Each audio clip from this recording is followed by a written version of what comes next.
Catherine m'a donné l'opportunité de réaliser ce rêve.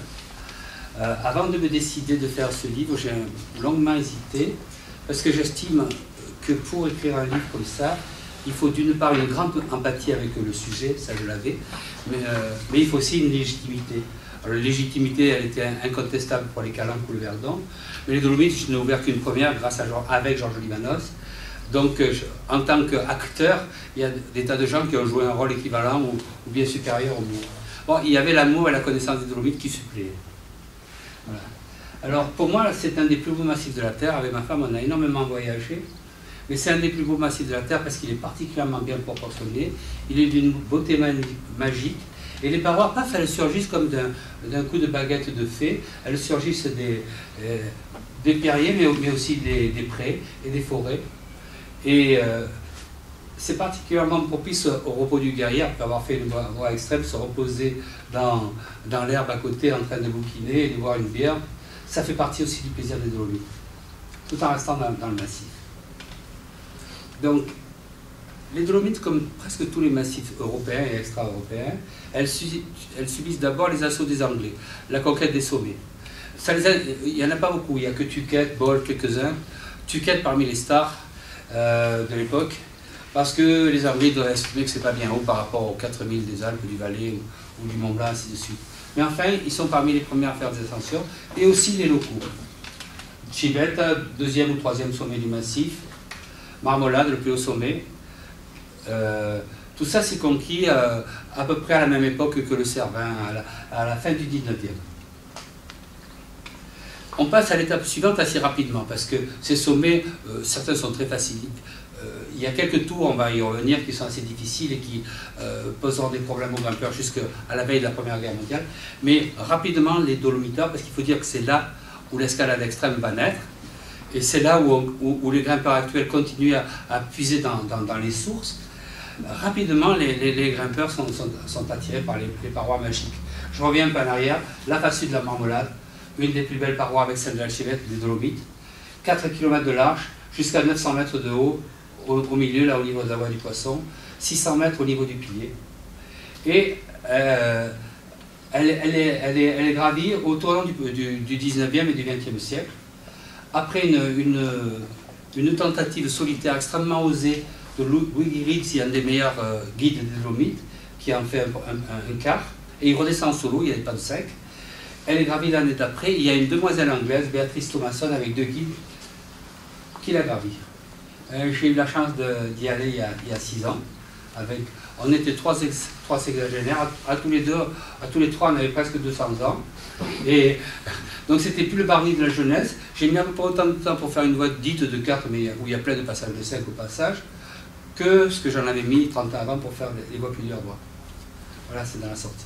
En plus, c'est une escalade plus alpe occidentale que purement rocher. Parce que la Marmolade, comme c'est très haut pour les Dolomites et très froid, quand ça s'est verglacé, c'est plus de la rigolade. Voilà.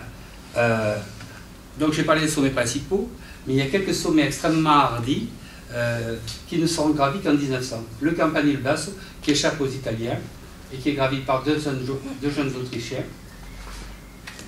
Et où s'illustrera le célèbre Titapias, le fameux diable des Dolomites, et l'un des grimpeurs à la personnalité la plus attachante, et l'un des meilleurs grimpeurs de son époque. Il avait sur sa corde le roi des Belges, entre autres, qui était devenu son ami. Lui, il était anarcho-socialiste, ce qui pour l'époque était assez rare. Ce qui lui vaudra l'état d'emmerdement pendant les 2 guerres, parce qu'il était toujours très mal vu. Dulfer, son ami et rival, comme disait Piaz, Dulfer et Prost, on peut les considérer comme des grimpeurs professionnels parce qu'ils passent leur temps à grimper. Donc ces gens-là, on est en 1910, ils ont déjà atteint le niveau 5 sub-6 actuel. Hein, je veux dire. Le 5e degré, il est dépassé, il est banalisé. Il était déjà atteint dans les Alpes avec des gens comme Mury, il en était proche, et à la même époque, Knubel et Lormater aussi. Et bon. Prost, le chevalier de la montagne, mais le plus extrémiste de ces grimpeurs, qui refusait aucun compromis, qui ne voulait pas de piton, et qui disait que ce qui se monte peut se redescendre. Ça a fini par lui coûter cher, puisqu'à 27 ans, c'était fini pour lui, il a fini par se tuer. Et Angelo Di Bona, qui, dans toute sa vie, apparaît-il, planté que 15 pitons, alors qu'il a une palanquée de parois de 800 ou 2000 mètres, avec du 5e degré, au moins, parfois plus, dans sa collection. Là, les Tretchim, avec une voie de la fissure Preuss, à la picolissime, et l'arête d'Ibona, qui est la plus facile de ces voies. Là, c'est dans le passage de clé, la première longueur de la voie Preuss. Pas de piton, bien sûr, il n'y en avait pas mis. Il y en avait un, je me suis offert le luxe, on me pardonnera d'avoir ajouté un frein. Dans les fissures sans protection de la voie Preuss. Là, la paroi Preuss aux campalines basses, au celle qui la rendait célèbre, une paroi de 120 mètres, en 5e degré, qui l'a gravie en solo à la montée et à la descente. Et qui a pas peu contribué à sa légende. C'est mon ami Philippe Brasse qui a pris son client dans la voie Preuss. Et une voie de Villefer au Tretchim, une voie assez courte, 200 mètres, avec du gros 5 sub soutenu, et là une cheminée en 5e degré sans protection. J'ai buté là il y a une dizaine d'années, parce qu'elle était toute gluante et moussue, et il n'avait plus la veille. Je ne me suis pas senti de me balancer dans 15 mètres de 5 sans protection, un pied qui ripe, et ça c'est Komichi qui prit en photo. Parmi les outsiders qui grimpaient aussi très bien, il y avait Fairman et Perry Smith. Ils ont fait une très forte cordée, aussi dissemblable que l'autre. Perry Smith, c'était un peu le genre Gatsby le Magnifique, casse-cou au volant, qui plusieurs fois arrêté par la police. Et Fairman, c'était un représentant de l'ordre, un pan-germaniste convaincu, très vite adhérent au parti nazi. Il était juge pour la Wehrmacht, et il a terminé sa vie dans un camp des Américains en 1947 après la guerre, dans le dia de Fairman. Encore une fois côté 4e degré, mais il vaut mieux se balader dans le 5 pour le gravir. Alors, les petits jeux des grimpeurs s'arrêtent malheureusement en 1914. Et là-bas, la guerre est particulièrement horrible, parce que c'est une guerre entre frères ennemis. C'est le Tyrol du Sud, et c'est sous domination autrichienne. La marmolade où cette photo est prise, ainsi que la suivante. Là, on voit le départ de la voie normale, la face sud, et le pilier sud derrière la brique. La marmolade et les Tretchim et d'autres sommets serviront de théâtre de combat terribles qui se dérouleront entre 14 et 18. Les soldats autrichiens ou les alpines italiens tiendront les positions par des moins 40 degrés. Ça ressemble à la guerre stupide qu'il y a entre l'Inde et le Pakistan. Là, tout ça, c'est pas comme ici, les ferrates, où on regardait les normes, où on met des broches à la résine, des câbles bien gainés. Là, c'était pour charrier les mitrailleuses et les caches de munitions. Voilà une photo au Tretchim. Dans les galeries du Paterno, il y a des kilomètres de galeries qui ont été creusées, puisque ça, c'était la ligne de guerre entre Italiens et Autrichiens. Ce qu'il y avait d'horrible, c'est que parfois des amis, ils se retrouvaient face à face alors qu'ils avaient grimpé ensemble et qu'ils étaient compagnons de cordée. Les Tretchim vu de la galerie des Paternes. Alors ça, cette balle, je l'ai trouvée il y a 6 ans, en haut du lac Azoy, à 3000 mètres d'altitude, à la sortie de la vallée du Dragon. Et alors, je ne sais pas si elle est autrichienne ou italienne, mais elle fait ça de long. Et c'est gravé 1915. Donc la guerre, comme toutes les bonnes choses, la guerre finit par s'arrêter. Il faut quand même un certain nombre d'années avant que les choses reprennent normalement, comme partout d'ailleurs. Et on passe à l'étape suivante, donc à la veille de la guerre, des grimpeurs comme les 4 cités, ou Perry Smith, ou même Fairman, étaient vraiment aux portes du 6e degré. Et là, le pas il va être franchi allègrement et bien par un jeune guide munichois qui s'appelle Emile Solder, et dans une paroi de 7 km de large et de plus de 1000 mètres de haut au milieu. Ce sera la face nord-ouest de la Tibet, et ce sera considéré partout dans les Alpes comme l'avènement du 6e degré. Donc la face nord-ouest, la voie de Solder, ce qu'il y a de fabuleux, c'est qu'il a ouvert quasiment la directive de la Tibet dès le premier coup, en 1925. Et une quinzaine de pitons pour 1100 mètres d'escalade, avec 3 ou 4 longueurs de 6e degré. Et Gilles Modica écrivait dans un de ses livres que la fissure de départ, elle réveillera Béraud, elle le secouera un peu, Patrick Béraud. Donc il a ouvert ça en 1925. Voilà, Émile Solder, qui avait fait diverses professions. Il avait été mineur, chercheur d'or, avant de retourner chez lui en Bavière, et il exerçait la profession de guide. C'était un aventurier. Il faisait partie de ce qu'on appelait les Wandervogel, les oiseaux migrateurs, ou les Bergvagabunden, suivant le terme d'Hertel. C'était des types qui n'avaient pas un sous-vaillant, qui se déplaçaient en vélo et qui parcouraient les parois des Alpes. C'est la même génération qui est allée de Munich en vélo pour aller gravir la face nord du Cervin ou de l'Aider. Voilà la fissure d'attaque, Rébuffa dans la fissure d'attaque de la Solder. Qui est encore, je ne l'ai pas faite hein, sur le dernier. Je pense que c'est un boss 5 subsidiaire bien frappé. Donc, jusqu'en 1930 ou 1929 du moins, pas de nouveautés, les voies qui sont ouvertes, surtout par les Austro-Allemands, et les Bavarois en particulier, ne dépassent pas le niveau atteint par Solder. À mon avis, le vrai premier grand 6e degré véritable, bien sonné, même presque 6 sub, c'est 3 Italiens qui l'ouvrent, un petit génie qui s'appelle Luigi Micheluzzi, et c'est le pilier sud de la Marmolade. Et à partir de 1930, la suprématie des Tedeschi, c'est-à-dire les Allemands, et surtout des Bavarois, est terminée. Les Italiens, ils prennent chez eux, c'est eux qui prennent la main et qui la garderont jusqu'à la Deuxième Guerre mondiale.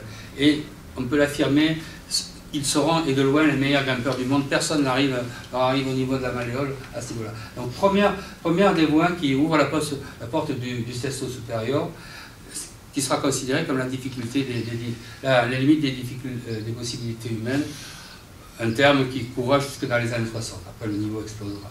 Enfin, ils ont une avance considérable. Voilà, alors, le pilier sud de la Marmelade, c'est une voie qui est encore respectée aujourd'hui, qui n'a pas vieilli, même si elle est plutôt en place, parce qu'elle est souvent humide. Ce qui est incroyable, c'est qu'elle a posé des problèmes à des gens comme Hermann Bull ou Williams qui s'en sont sortis de justesse, et des cordées internationales comme Parago, Berardini, Cusi, Aston et d'autres qui ont pris les buts. Parce que ce qui se passe, à peu près aux 2 tiers de l'escalade, il y a un énorme bloc coincé qui bloque l'accès au couloir terminal. Et ce bloc, très souvent, jusqu'à la fin août, il est enrobé de glace. Et il faudra avoir un matériel d'escalade glaciaire pour pouvoir le franchir. C'est ce qui s'est passé pour Boulle, qui a réussi à faire un trou et à faire passer une porte. Moi, je ne l'ai pas fait, j'ai fait la solde à côté, qui est un peu du même style. Et heureusement, j'ai toujours un marteau à pointe crantée. Et dans le couloir sommital, on était obligé de tailler des marches, on était à chausson, mais j'avais ce marteau. Et on est sorti au sommet à temps. On a été obligé de casser la serrure du refuge parce que c'était fermé, il n'y avait personne. Et on a grelotté toute la nuit sous cette couverture. Alors je me suis dit, ce bivouac-là, il m'aurait coûté cher. Hermann Bull, le plus grand alpiniste des années 50, qui a eu des difficultés énormes pour gravir le pilier sud de la Marmolade. Donc, la notion d'impossible devient de plus en plus sujette à caution.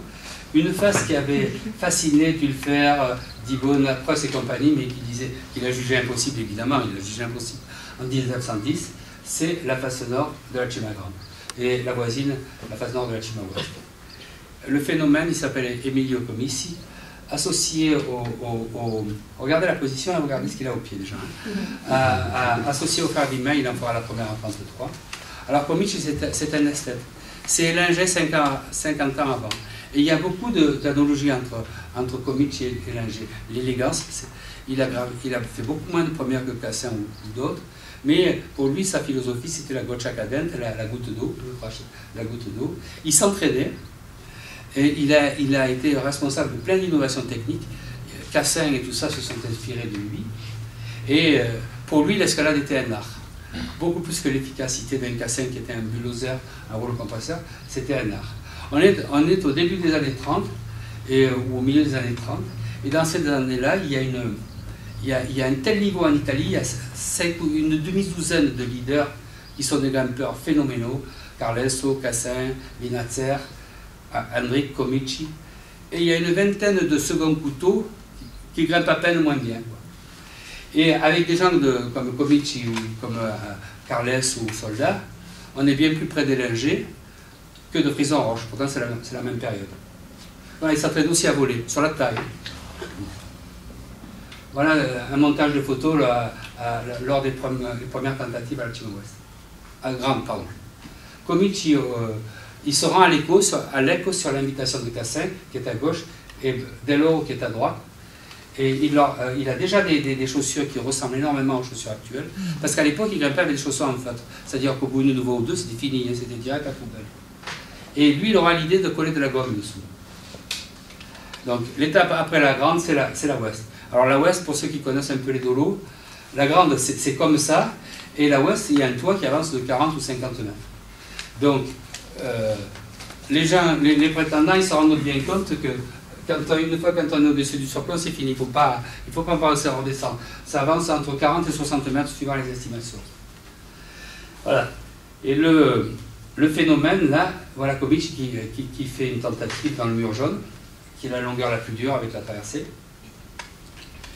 Et les vainqueurs, Cassin ici, son copain Ratti, tout jeune, et les deux Allemands qui étaient ses rivaux et qui feront la seconde quelques jours après, et qui très sportivement viendront les attendre au sommet en leur portant du thé et des bonnes choses. Voilà le mur. Ça, c'est Robert Gabriel, ça doit être la 10e de l'Altimo West. Avec Jean Cousy et Marcel Chasse, les Marseillais Gabriel et Livanos, ils sont les premiers à oser attaquer des voies de sesto supérieures dans les Dolomites. Donc ça, c'est Robert Gabriel dans le mur jaune, qui est la longueur la plus délicate avec la traversée. Et le grec dans la traversée, la fameuse traversée. La traversée qui terrifiait les grimpeurs. Il faut dire qu'à la 5e ou la 6e, il y a une cordée italienne qui était dans la traversée. Et il y avait un petit plaisantin de la cordée qui s'appelait Pompanin, qui avait subtilisé une plaque des chemins de fer et péricoloso si c'est dangereux de se pencher. Et il venait à peine de la fixer, et il l'a volé, il a arraché les pitons, et il s'est retrouvé sur la corde en chambre, assuré à la taille. Il n'arrivait plus à remonter, et il cherchait un couteau pour essayer de couper la corde, pour arrêter son supplice. Et puis pour finir, il a réussi à trouver une cordelette, ou avec les lacets de ses chaussures, il a fait des poussies qu'il a réussi à s'en sortir.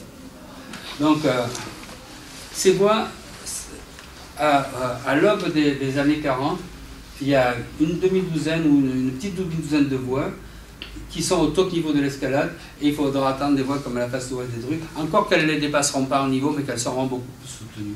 Donc le grec dans la traversée de la Ouest, la marmolade, où il se dessine 3 voies extrêmes, même 4, en bleu, alors, Catherine, ça marche ça. Voilà, en bleu la classique, en 4 sub 5, le pilier sud en vert, et la soldat en rouge, ouverte en 36 en 3 jours, et qui rejoint la Ouest dans les voies considérées comme les plus difficiles du Dolomites.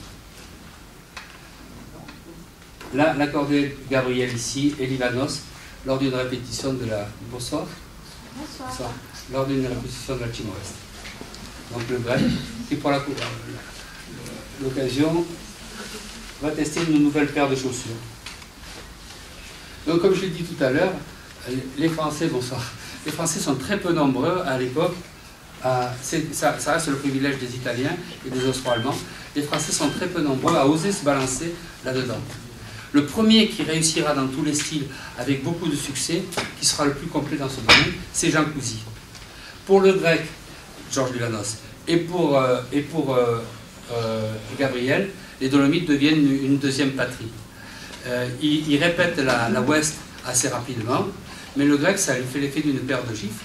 Et il dira, j'aurais jamais cru la Ouest aussi difficile, alors qu'il s'était énormément entraîné dans les calanques. Donc, les Marseillais avaient un avantage, c'est que la roche c'était la même, c'était du calcaire. À part que, c'est pas tout. D'abord, c'est du calcaire à la marmelade, assez lisse, un peu comme celui de Verdun ou de Bretagne. Mais au Trecim, c'est de la dolomie, c'est stratifié horizontalement, c'est pas du tout le même style d'escalade. Le grec à la seconde de la Vinatser, qui passait pour la troisième, pardon, qui passait pour la voie la plus difficile des Dolomites. Il bivouaquera 2 fois à cause du mauvais temps, il ne fera pas un temps comme le temps qu'il y a en ce moment. Le premier bivouac à 70 mètres du sol, le deuxième à 200 mètres, et le troisième au jour, ils grimperont jusqu'à minuit pour sortir. Voilà 2 des géants de cette époque, Carles à gauche et Gino Solda à droite. La Carles, autre voie fantastique, qui figurera elle aussi parmi les plus difficiles des Dolomites. Il faudra entendre des voies comme le Diado Philippe, puis la Brandaras, et la Soalt aussi, pour dépasser ce niveau atteint par Carles. Ça a été ma première grande voie dans les Dolomites, j'avais 20 ans, c'était en 70. Ça, c'est une des longueurs très spectaculaires, mais pas très difficile. Et mes jeunes amis dans la caresse, Massimo et Lionel. Alors, on arrive à l'aube de la Seconde Guerre mondiale, et la cordée de Ricardo Cassin qui vient de rentrer de la Volca. Alors, l'après-guerre. Le premier à reprendre certaines des grandes voies, c'est Gaston Rébuffat. Ici, avec Claude Cassin à l'extrême gauche, et Gabriel Olive, son ami et photographe, qui a fait des photos magnifiques. Rébuffat, qui reprendra à la fois les deux Comici, non, la Comici de la Grande, oui, et la Soldaire. Et quand le grec lui demandera, parce qu'ils avaient beaucoup grimpé ensemble avec Calan, il demandera des tuyaux, il lui dira, Georges écrira, je me souviens aussi d'un avis plus mesuré de Rébuffat, parce qu'on lui avait dit, on marchera le feu de Dieu dans les Dolomites. Rébuffat avait raison, le style d'escalade est très différent. Voilà Rébuffat pris en photo dans la Soldaire. En plus, fidèle à son habitude, Terré ou d'autres diront qu'il a été le plus grand guide de son temps. Toutes ces grandes courses qu'il faisait, comme la Walker, comme la Ratti, comme le Badil, à la Soldaire, il la fera avec clients, en l'occurrence Bernard Pierre. Donc le grand Jean Cousy à la troisième de la Banderas. Et le trio et Livanos à gauche, Gabriel, avec leur ami Gino Solda. Ça c'était en 77, l'année où on a fait une première avec Georges. À gauche, Gino Solda, Armando As, le grec, et Franco Bertoldi, ami de Solda. Alors, autre grande voie de l'époque, la Val-Grande. La Val-Grande, ça passait pour l'un des cestos supérieurs les plus durs, mais en fait, c'est plus une voie Verdon, parce qu'il y a un socle de 200 mètres facile, et après, il n'y a que 250 mètres, donc 100 mètres très dur et 150 mètres en 4 sub 5. Donc, mais à l'époque, comme il n'y avait pas les pitons en place, ça passait pour quelque chose de très dur. Gabriel dans le toit, et Sonia qui franchit le toit. Alors Sonia, une petite anecdote, elle avait appris, à qui je dédie la soirée d'ailleurs. Je dédie cette soirée à Sonia. Il nous a quittés il y a 3 mois. Elle avait appris qu'il y avait un toit de 4 mètres, en fait il en fait 2. Hein. Il y avait un toit de 4 mètres, donc il s'était entraîné dans les calanques, dans un toit de 8 mètres, elle était descendue au milieu en disant s'il fait 4 mètres, pas besoin que je fasse 1 mètre de plus. Et le chef-d'œuvre du grec qui s'est effondré en 2013, l'Asso Alto. Il y a eu un effondrement du style plié Bonatti, et tout le spigolo de Tissi et le dire de Livanos ont disparu, et en bas ça fait une immense conque de 500 mètres, tout est vidé.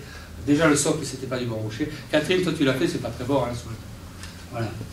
Autre chef-d'œuvre du grec, le spigolo du Monte Cavallo, qui sera repris entre autres très peu souvent, mais par les frères Messner qui disent c'est très dur. Et au sommet, le trio Livanos, avec Sonia et Robert Gabriel. Et ça, c'est la dernière première de Georges, où il m'avait invité qu'on a fait ensemble. C'est pas très haut, ça fait 400 mètres. Mais on a 8 volts au sommet. Voilà, après la première. Le chef-d'œuvre, ceux qui ne l'ont pas lu, je vous conseille de vous jeter dessus, au-delà de la verticale. Alors, comme un peu partout dans le monde, c'est à l'époque où le nose et le hardon vont s'ouvrir, où les Anglais ouvrent leur grande voie d'artif, la rarissime période, maintenant ils font en ligne. Comme tout a été fait, c'est la période, à la fin des années 50, c'est la période des directs ici. Avant que ce soit l'abus de Golo et de Piton et de la gabegie stupide, c'est au possible que ça va se passer, et c'est là qu'il restera les plus belles voies. Entre autres, la Brandaras, dont Catherine a fait la première en solitaire féminine, et la Chima West, avec 2 voies d'anthologie, la voie des Français et la voie des Suisses. Ce sera les plus belles voies d'artistes de cette période. Les autres seront souvent stupides, des échelles à Golo. Mais là, c'était des défis, et ça suit des lignes naturelles. Voilà la Brander. Alors la Brander, elle est ouverte par une équipe de Saxons. 3 d'entre eux sont des Saxons, des réfugiés d'Allemagne de l'Est, qui sont passés à l'Ouest. Deux très forts grimpeurs, Dietrich Haas et Lothar Brander. Les 2 autres, c'est plutôt les brutes qui portent les sacs, les Neuilöw. Et ils ouvrent un chef-d'œuvre. Ça reste toujours une classique de très haut niveau. Maintenant, bien sûr, ça se fait en libre. Ça se même fait en solo intégral par un des frères Huber. Donc il y a 120 mètres où il y a du 7, hein, soutenu. Et surtout, le rocher des Trétines, c'est pas le granit de Chamonix, hein, incroyable, qui me enfin bon. Et à côté, la voie des Suisses, le toit de la voie des Suisses. Donc voilà, une photo prise de mon ami Lionel Barren, de la Comici vers la Branderas, les gens qui sont dans la zone surplombante. Comici est derrière dans la Branderas. photo de Hugo Weber prise alors la première du toit de la Voie des Suisses. Alors là, il se passera une histoire pas très jolie. C'est que, je reviens sur la Voie des Suisses, c'est qu'elle était très convoitée. Les écureuils, ce sont les guides de Cortina qui sont souvent de très forts grimpeurs, très chauvins. Ils s'étaient fait faucher la Diade de la Grande par les Saxons, ça leur était resté en travers. Et quand il y a deux petits Suisses qui sont balancés dans la ouest, ils ont attendu qu'ils soient rentrés en Suisse et ils sont partis sur leur piton et ils ont franchi le Grand Toit. Heureusement, il y a eu une tempête de neige qui les a forcés à redescendre.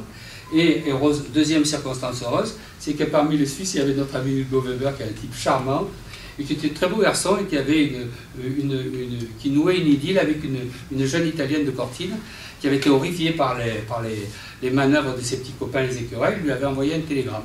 Il paraît qu'elle s'est pris une gifle par ces coups. Et donc ils sont retournés en vitesse, ils sont venus de Bienne, donc c'est pas très loin d'ici, en moto toute la nuit, ils ont roulé, ils ont attaqué à 4h ou 5h du matin, et ils ont décroché la corde des écureuils, qu'ils avaient laissé la corde fixe, et ils ont bivouaqué sur Escarpolette. Ils étaient tellement crevés, quand ils sont arrivés à la vire de la Cassin, ils ont dormi toute une journée tellement ils étaient épuisés. Et là, les écureuils les ont rejoints. Bon, ça ne s'est pas passé à coup de marteau. Après, il y a eu un grand gâteau, une grande réconciliation, mais ça a quand même laissé des traces. Et l'autre grande voie, totalement indépendante, elle est due au génie de René Desmaisons. Il avait annoncé là, c'est où? Faut que je me dise. Saint-Paul? Ah non, voilà. Il avait fait une tentative l'année précédente avec Jean Coucy, c'était la plus forte cordée française de l'époque, mais ils n'avaient fait que de longueur de corde. Et ils se sont vite rendus compte que s'ils continuaient comme ça, ils allaient être bloqués. Parce que ce qui se passe, c'est que là, les difficultés durent sur presque 300 mètres, alors que dans la Voie des Suisses, ça dure que 200 mètres. Ils se sont dit, si on coupe les ponts, on est cuit. Moi, j'ai un de mes amis qui l'a tenté, qui a gravi 7 ou 8 longueurs, Jean-Louis Martinez, qui est avec-soi, et il faisait venir son ami Dominique, et le relais sur lequel il était commençait à s'enlever du coup, commençait à sauter. Alors il lui a dit redescends, et ils sont redescendus, ils ont fait plusieurs longueurs en désescalade, il ne s'est pas senti de continuer. Donc ça reste encore une voie très sérieuse. Incroyable, elle est réalisée parfois en libre par les grimpeurs de haut niveau de l'époque, donc ils font du 8 sur des clous d'à 3 à 4. Et je ne sais même pas s'ils ont, ce qui a été fait pour la Bramère, je ne sais même pas s'ils ont consolidé les relais avec des golots. Des maisons à l'ouverture. Et il ouvrira avec notre ex-ministre, Pierre Mazot, qui pendant un temps était le 4e personnage de l'État. Voilà accordé Mazot des maisons, après la Ouest. Et les deux cordées franco-suisses au sommet. Qui entoure la journaliste amie des Suisses, Joval, Mazot et des maisons, et puis Hugo Weber à droite et Alvin Schelber assis. Ah, un phénomène qui continue à faire couler de l'encre aujourd'hui et qui permet de faire gagner de l'argent à Catherine avec son livre sur le Tirotor, je le recommande. César Maestre, un des meilleurs grimpeurs de l'époque, mais aussi peut-être l'auteur d'un bobard énorme avec l'histoire du Tirotor. Hein.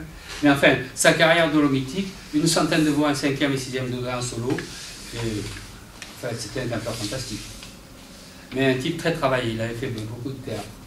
Voilà, dans une de ses voies, une fois à la sortie de la voie des guides à la Brente, il a jeté la corde dans un jet théâtral et il est redescendu en solo par contre, parce qu'il était sûr que tout le monde le suivait à la jumelle du refus.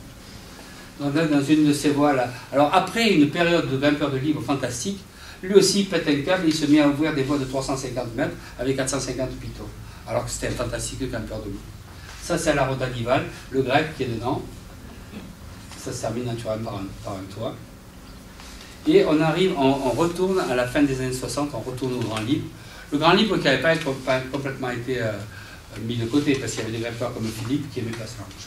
Et par le phénomène des années 60, 70 et 80, Reinhold Messner, avec son premier livre, qui n'a rien d'extraordinaire, hein, c'est dessus d'articles, on a fait tout un pataquès, mais ça a été un livre fondateur, parce qu'il a osé parler du 7e degré. En fait, il dira avec juste raison que... Parce que les Allemands et les Autrichiens et les Italiens, ils ont une cotation décalée par rapport à nous. Dans le 7e degré, ça correspond à notre 6 DC. Niveau qui était déjà atteint par les grimpeurs là-bas. Hop, ça. Donc, les frères Messner, Reinhold à gauche et son frère Günther, qui d'après le grec grimpait aussi bien que lui, et qu'il va perdre malheureusement Nanga Parbat à la descente, après avoir gravi la plus haute paroi du monde, la paroi de Rupal, 4500 mètres de haut. Au milieu, Tony Veller qui était à la première de hivernale de la guerre. Et une paroi pas très connue des Dolomites, le Sas de la Cruz, Sasso de la Cruz, où il y avait déjà le pilier de Libanos et Gabriel. Et là, au milieu, il y a une voie où il y a le premier passage de 7e degré connu de l'histoire, ouvert du bas par les frères Messner, la dalle Messner. Elle terrorisera des générations et des générations de grimpeurs. Voilà mon ami Massimo qui s'approche de la dalle Messner. Et lui, il ne comprend pas parce qu'il dit c'est illogique. Ça, c'est dans la variante de Mayer-Acker. Il a évité, comme 99% des cordels, la dalle Messner. Ce qui fait qu'il y en a qui se posent la question. Alors, en fait, un passage de 7A ouvert en 68, les frères Messner, ils avaient un niveau incroyable. Ils avaient le niveau d'un François Guillot et ils le transposaient dans des grandes parois. Et je pense qu'à Messner, il avait un moral en béton, alors que Guillot, il avait une philosophie marseillaise plus proche du grec. À la Marmelade aussi, Messner, il laisse sa trace. Il reprend en solitaire la Wienerzer et il ouvre une variante. La Wienerzer termine par des couloirs inesthétiques et dangereux par mauvais temps. Et lui, il fait une sortie directe où il y a du 6B, ouvert du bas et un solo. En s'auto-assurant, heureusement. Bon, là, je vais passer rapidement, c'est quelques photos personnelles, parce que j'avais fait ce diaporama pour le club auquel j'appartiens, aux escures marseillais, à Mar. Et donc, comme les copains, on a tous un peu allé ensemble dans les Dolomites, j'avais mis quelques photos perso. Je m'arrêtais sur celle-là, parce que ça c'est assez rigolo. Quand on me demande de présenter les dolos, ici on est au Passe-au-Sel. D'un côté, il y a des voies en 4e degré d'une centaine de mètres, 150 mètres, autour de Sel, l'arrêt de Marseille, quoi. Et en face, il y a une paroi de 1000 mètres, c'est les Joras, où c'est la face nord de l'Elfroide, de Sassolong, qui est une des parois les plus sérieuses. Et tout ça à 3 km d'intervalle. Voilà, c'est le cas où on avait entendu le corps et l'air de Nabucco. Voilà, ça c'est dans la traversée de l'Ouest. Michel Tanner dans la traversée de la Vendée, Bernard Bouscas. Alors, à la Vendée, on était 3. C'est pas un nombre commode. Donc, on a tiré à la courte paille. Comme il y a 2 endroits où on peut changer facilement l'encordement. Toi, tu avais bivouaqué là, non, Catherine? En bas. Plus bas. Plus bas. Voilà. Et après les surplombs, il y a un très bon bivouac. Donc, on avait tiré au sort avec les petits cailloux. C'est Michel qui avait gagné la partie en libre. Après, c'était entre Bernard et moi. Moi, j'avais gagné les surplombs. Donc, Bernard, il a terminé le lendemain. L'autre voie magique de ces années 60-70, c'était le dièdre Philippe Flamme. Très différent de la Brandère, du libre pur tout le long pour l'époque, 850 mètres de haut. Ils avaient ouvert ça avec 85 pitons, 45 pitons de passage et 40 de relais. Donc c'était vraiment du grand libre. Il y a au moins une demi-douzaine de longueurs où il y a du 6 bien tapé, ce qui fait que dans les longueurs de 4 et certaines longueurs de 5, il n'y avait aucun piton. En plus, dans l'eau, le rocher n'est pas très bon. Je connais au moins l'exemple d'une cordée qui a fait le grand plongeon, qui a arraché le relais, qui est tombé jusqu'en bas. Donc, une voie très sérieuse. Et là, avec Bernard, il y avait un golo qui avait été mis par les Saxons. Et nous, on était abreuvés de littérature messnerienne. Et Bernard me dit que c'est lui, moi je ne me rappelle plus. Avec une chaîne de mousquetons, on a été sauté le bout. Michel Tanner. Ça, c'est à la Brenta. Grande classique des années 30, à la Boitie, une traversée à un 6e ouverte avec, je ne sais plus combien de pitons, très peu. Spiegel-Andric, la Torre Trieste. Spiegel-Cassin, Andric à la Chivette, grande classique. Comici. Alors, en fait, dans les Dolomites, le niveau, il ne cessera jamais de progresser. Ces voies fabuleuses qui avaient été ouvertes à la fin des années 50 en Artie, parce que pour les meilleurs grimpeurs de l'époque, c'était inenvisageable de faire autrement, elles sont gravies dans les années 2000 en libre. Donc, mais en fait, les grimpeurs là-bas, ils conservent la même éthique. J'ose espérer qu'ils ont renforcé les relais, mais ils grimpent sur les coups d'époque. Donc, ils ont fait du 8e degré dans des voies avec des pitons d'A3, quoi. Hein. Et une autre direction, alors ça c'est les frères Huber qui se sont beaucoup investis au Tretchim et qui ont même ouvert des voies. Alexandre, il a ouvert deux voies avec du 8e degré, même tout. Et l'autre secteur qui fascine les grimpeurs, c'est la paroi de la Marmelade avec ses kilomètres de parois vierges et surtout la partie centrale la plus haute où en 81, une corde est tchèque, donc un type qui avait mon âge, qui était déjà une légende vivante, qui s'appelle Igor Koller, et il ouvre une voie fabuleuse à voilà, un autre phénomène Manon, qui est l'énergie italien. Koller, il ouvre une voie qui s'appelle la voie du poisson, je vais revenir en arrière. Elle passe en plein cœur de ce bouclier, et ça s'appelle la voie du poisson parce qu'au milieu, vous le voyez, il y a une grotte en forme de baleine, que les Italiens l'appellent la voie à travers il pesce, à travers le poisson. Et cette voie, elle est toujours d'actualité chez les meilleurs grimpeurs des Alpes, et même plus. Elle est toujours hyper sérieuse, et ils l'ont ouverte avec un nombre réduit de pitons, une soixantaine, du bas, à vue, et il y a des passages de 7e degré obligatoires. Alors cette histoire est assez rigolote, parce que Koller, il grimpait avec un compagnon habituel, avec qui ils ont fait la première entre autres hivernale de la directe américaine, qui s'appelle Belica. Et Belica, cet été-là, 81, il était en Himalaya. Alors il envoie un télégramme au club alpin tchécoslovaque, puisque ce n'était pas encore la scission, et on lui envoie, comme ça, comme un colis, on lui envoie un petit jeune de 17 ans qui avait grimpé que dans les Tatras et dans les tours de grès. Là, les Tchèques, ils ont des tours de grès un peu équivalents aux Salamandres de l'Est. Donc il n'avait pratiquement aucune expérience alpine. Et c'est le petit jeune qui s'appelait le fameux Diadre évasé, qui terrifie tout le monde, et qui l'a fait le bas. Arnaud, petit, et Stéphanie Baudet, ils écrivent dans leur livre qu'en fait, il faut vraiment être à l'aise dans le 7AB Expo pour envisager cette voie, ouverte en 81. Donc c'était un véritable bond en avant. La dalle de Messner, elle faisait 4 mètres, mais là, il y a 600 mètres dur. Quoi. Ça, c'est Stéphanie Baudet dans le poisson. Alors, ça continue dans les Dolomites. Ils ont des grimpeurs incroyables. Ici, c'est à la Marmolade, la voie des cathédrales, à 3 à 4, qui a été libérée en Butapus par Pietro Dalbra. Là, l'Arquer qui lui ouvre du bas et qui met des points, des goujons. Seulement, il en met tellement peu que personne ne trouve rien à redire. Ces voies, elles sont déjà dans le 7BC obligatoire, avec des longueurs en 8A, et il ouvre du bas. Alors, c'est lui qui a ouvert le fameux hôtel Sopramonte en Sardaigne. Donc les voies L'Arquer, c'est une signature. Là, une voie à côté de la voie Soldat à la Marmolade. Pietro Dalbra. Voilà.